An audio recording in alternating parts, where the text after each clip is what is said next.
Let me be clear. That's not a rousing endorsement.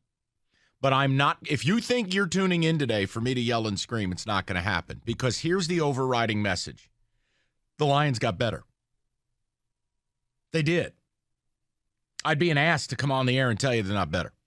Now, they may not be better in the right places.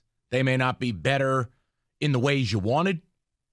And I know Rico and I are going to have a specific disagreement, and that's cool. I'm down. Because he may be right, I may be right. I don't know yet. But let me just say this. As a show, I think we did a good job in this regard. I've warned you for months. Please, stop the mock. Just stop, I beg of you. You read these things, you assign faulty value to them, and then when, not if, when teams don't draft the players that old hairspray tells you they're going to draft, you get upset. Let me be very clear with you. You being upset because they didn't take who Kuiper or McShay said they would take, that's on you. Those guys do not know the value boards. They never do. 2, I think this show did a good job telling you this is not that great of a draft. That this is, guys, the GMs are squawking here. 13 first-round grades, 16 first-round grades. So let me just at least offer you this. I don't know if Brad Holmes is going to be right with how he values players. But if we go into this assuming, let's say the Lions only had 16 first-round grades, half of the first round. They had 16 of them. That's it. 3 of them are QBs. Takes you to 13. Another 3 of them are offensive linemen. That means there are 10 players that they might view as draftable. Now, they probably had a couple first-round grades on wide receivers. Is that fair? Yeah. All right, let's take it down to 8. So now I got 8 players. And they were never going to be able to get Bijan. So now I got 7. Actually, they could have gotten Bijan. Well, that would have been wholly absurd at 5, at 6. I'm making a point. They move down to 12. They get pick 34. In Brad Holmes' mind, and I don't know that he's right, I'm offering you how I'm trying to rationalize this. He walked away with 2 of the 7 guys that he really wanted. Now, do we like taking running backs at 12? No, we don't take running backs in the first round. David, a little more energy? We do not take running backs in the first round. Unless you're Brad Holmes and you don't care. Well, here's the deal. This is what we always ask for. Don't play it safe. Put your nuts down on the table. Because here's the reality. Brad Holmes with this draft is going to test the belief many people have in him. And he's going to open himself up to people like Rico who are ready to launch him into a space rocket. Now, the Jack Campbell thing.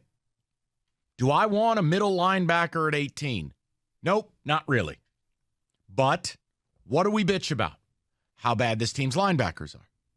Why did they re-sign Anzalone? Why do I have to look at Rodrigo so much? I don't like these people. Like, what? I don't want this anymore. They drafted a guy who, again, you want comps athletically? Go ahead. It's dangerous. Ray Lewis? No, it's hold on. These are the 2. On the low side and high side. Low side, Cowboys linebacker Leighton Vander Esch. High side, Luke Kuechly. If they have that kind of grade on this kid, you got better. Is it a good use and allocation of resources? By law, no. I won't win an argument with Rico or myself or you, the listener, saying that running back and linebacker, non-edge, are premium. They're not. They're basically the least valuable spots. But reverse engineer it for a second. They believe they're a running team, right? Mm-hmm. Maybe they want to turn into like the Browns or Ravens of the NFC. Okay, Niners, if you will. DeAndre Swift, they don't trust him. DeAndre Swift doesn't play a lot. Brad Holmes made it sound like DeAndre Swift is going to be working at Blockbuster pretty soon. Rumors has it that, they're trying to trade him. And they're without J-Mo the first 6 weeks plus. If they view Jahmyr Gibbs, and again, guys, we've talked about this. I told you yesterday, talked to somebody in New York. There were a couple teams, including the Giants. I said to you, if this kid was there at 18, you might have a dance partner. that the Giants might come up and get him. Then it comes out after you take him, Patriots might have grabbed him at 14. Does it make me love the pick? No. We're talking about understanding it. Jahmyr Gibbs, they're going to split him out wide. They're going to play him with Montgomery. They're going to throw it to him. He's going to run it, and the first guy never tackles him. You know what David Montgomery's best skill is? First guy never tackles him. If they're going all in to be this hard-nosed team, yeah, you need multiple backs. Rico and I wanted a back where? Second round, third round. Yeah. I'm with you. The linebacker thing, the way I view it is, if you're furious that they took these players, and last night I was furious at Gibbs, but time has allowed me to try to mellow out. Good for you. I'm trying, buddy. Basically, if you're pissed about Campbell, you're pissed because Hairspray told you he shouldn't be at 18. Well, that's ridiculous. And you're advocating Brad Holmes take a player he has a second-round grade on. Guys, they could have taken Nolan Smith twice. They didn't want him. And 29 teams or 28 teams, 27 teams passed. I can't freak out. I don't have the answer.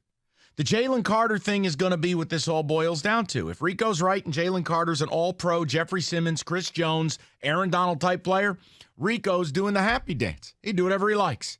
That was his guy from day one. He wanted him. He said we're all idiots if we passed.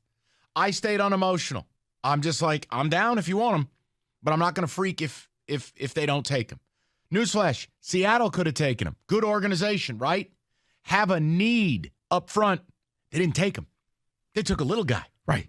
But on the flip side, the Eagles, good organization, moved up to get him. Howie Roseman's a witch. Right. I'm convinced. And I realized that that's my spirit animal. Blood oath with Satan. I looked and said, you know what? Every guy that I wanted for the last 2 years. He's taken. They're now Philadelphia Eagles. Do you want an Eagles hat? I got one in Vegas. I just didn't tell you. So disgusting. All right. But I want to know, am I selling you a shovel of horse bleep, or am I at least looking at it the right way? They didn't like the first round. So they said, F it, we're walking with 2 of the first round grades we have, and we're getting out of here. I mean, when you put it that way, I could see it. I mean, if that's the case, if you really didn't like the first round, then just pull the New England Patriots and just see how far back you can go and end up with 10 second-round picks if that's the case. Oh, God. But if you're just taking guys to take guys, I mean, taking Gibbs, as I said out there in the show meeting, apparently he was the highest running back that they had, and Holmes said he fits their system. So I wouldn't have taken him. To me, you overpaid. They're both can be great players. They both can be, become Hall of Famers. We don't know. But it's just one of those, it just seems like you overpaid. And as I stated before, it was like when Roberto showed us his car that he bought. And you're like, okay. And then he tells you how much he paid. And you're like, you paid how much? The interest rate is what? So you know what the flip side is? And I'm not picking on David, but maybe the Jets is the best example. The flip side is you get cute and you're left in the cold. The Jets desperately needed a tackle. And they sat there. They did their little pick swap. And that pick swap cost them the ability to take a tackle to protect Aaron Rodgers. So you know what they ended up doing? I think the most bizarre pick of the first round. It's not the Lions taking Gibbs. It was drafting an inside linebacker from Iowa State. Yeah. When you just acquired Aaron Rodgers and you're in an all-in drive, right? The Steelers traded up like we thought, but they didn't trade up as high as we thought. And they ended up with the worst of the first-round offensive tackles, at least on paper. You get cute, you miss your guys. Both parties can be right. Did they slightly overpay for price certainty? Maybe. And I know Doug loved Campbell. The reason why I was like, okay, Nolan Smith is because the NFL game is changing and you need linebackers that are faster. And you look – I see Smith making plays. He ran the 4.340. You could put him on the edge. You could do a lot of different things with him. He can go sideline to sideline. So can you answer it's this not question? Just a run stopper. Answer this question. Why did he go 30th? Not 8th, not 12th. By the way, free dinner. Yeah. But my point is, Rico, if he went 14th, you could stand there like Leonidas in Thermopylae. See, I think a lot of it is other GMs and other teams start saying, oh, well, this team passed on them. What do they know that we don't know? This team passed on them. And you've seen it year after year where a guy just starts sliding and you don't understand it. He doesn't understand it. But because one team that you respect that GM, well, if that GM, I just knew he was going to take him, and then it happened. There and then this happened. question marks on Nolan Smith since the draft process started. We have a noted Georgia expert who sits on this show, and his name is Kenny Thick-Cott. And Kenny, what did you say about Nolan Smith the last 3 months? I said since the national title game that this guy was a red flag. There was something off the field that was going to be a problem, whether it was between the ears or whether it was a character issue. I said it since the national championship game that this guy was going to be a problem and that I would avoid him in the top 10. If he falls to you, if we would have taken him at 12, I probably could have worked my mind around it. If we would have taken him at 18, I could have maybe worked my head Kenny, around it. The point Nobody I'm making, touched him. That's the point. When he goes 30th, I can't get on the air and blast our team here because nobody wanted him. I mean, Mike, that's fine. But here's the thing. So why are we praising them for taking Jahmyr Gibbs at 12? Because, hey, they wanted him. It just depends on which team. I'm quite sure Philadelphia stayed on the clock for like 30 seconds. Like, you've got to be kidding me. What do you mean? Because they were able to get him at pick 30. Sure, because they're a Super Bowl team and it was their second pick of the round. Like the Jahmyr Gibbs thing I just established, it sounds like the Pats were taking him at 14. I don't have to love it. I'm making a point. At least he was a desirable commodity. Right, but when the team all of a sudden just takes somebody, we're talking about the Jets. They just took somebody that we didn't think that they should have. Right. We make fun of them. When a player slides too far, we make fun of them. I'm saying I don't think that made the Jets better. And the reason is their defense was already really good. They had a ton of injuries. Rico, you have Aaron Rodgers at 40, and they chose not to address their need. They got cute. I was addressing the overpayment. You're right. The Lions probably in an ideal world would have got Gibbs at 18. You know the problem? He's probably not there.